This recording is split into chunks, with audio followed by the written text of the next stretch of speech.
Carole King, performing live in front of thousands these days, it must seem like another lifetime when you suffered stage fright, when you loved music but hated the idea of performing your music in public. It is another lifetime. I have James Taylor to thank for sort of nudging me out in front and teaching me by example that all you have to do is go out there and be yourself, sing the songs, and everything will be fine. So in the 60s, you were like the artist in the garret, sitting in your cubicle on Broadway with Jerry Goffin, Neil Sedaka and others, churning out number one hits for everyone but yourself. Yes. We were churning out a lot of songs on deadlines, but I think that was a good thing. We had to really get to the meat of what was important in each song, and it always, then and now, comes down to a really good lyric with a story, and a really good melody, and a good marriage between the two.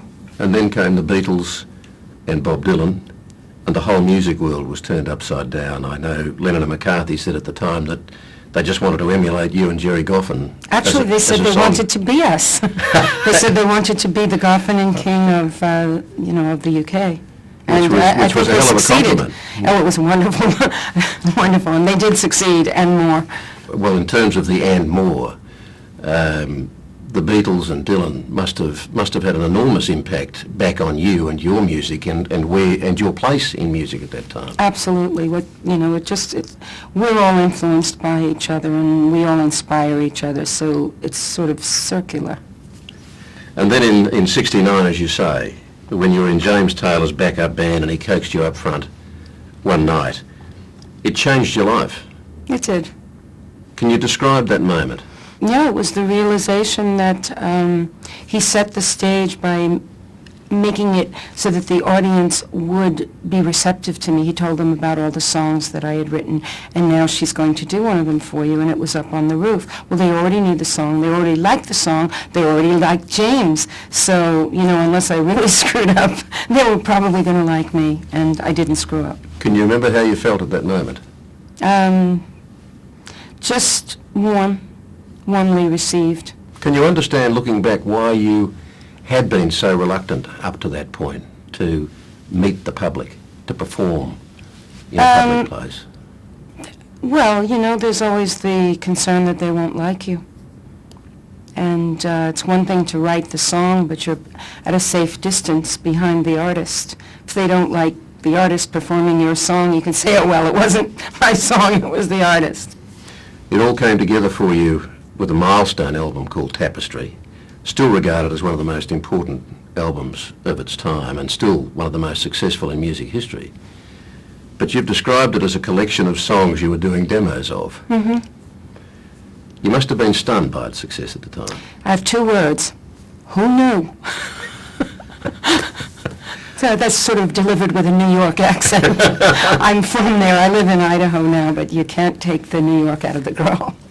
Well, just try and recollect a little of that for me, if you would, as the impact of Tapestry came back at you and it sank in for you.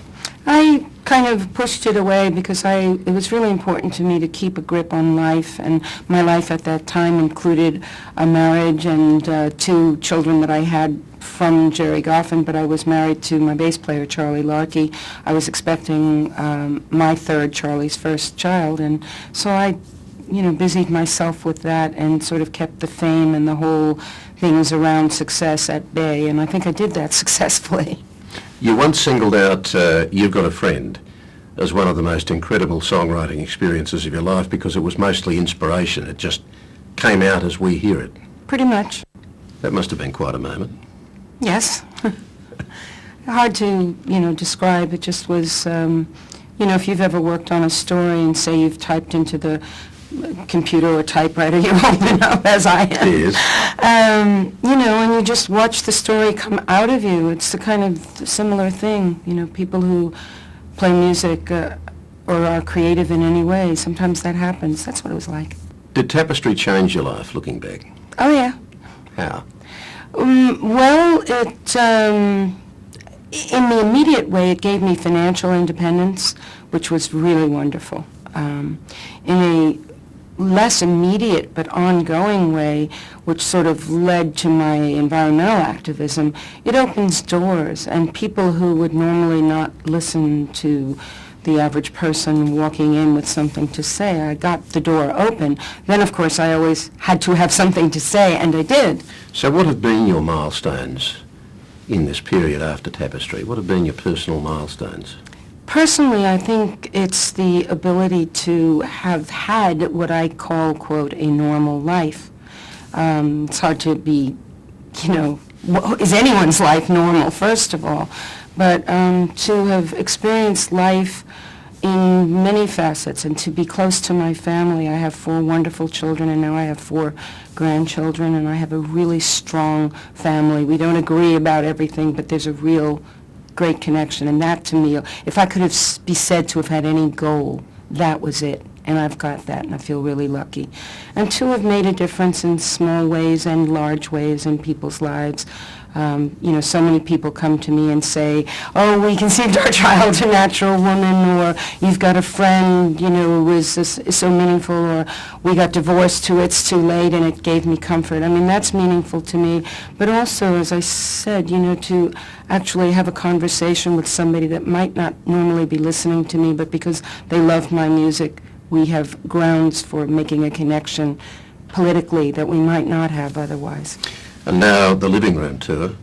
It started literally in people's living rooms. Yes. As a series of political fundraisers for the Yes. Democrats, I think for the Kerry campaign. Yes. But the living room's grown in size somewhat. The living room has grown in size. Actually, the living room on the stage is very How do representational. you retain the intimacy for 10,000 people?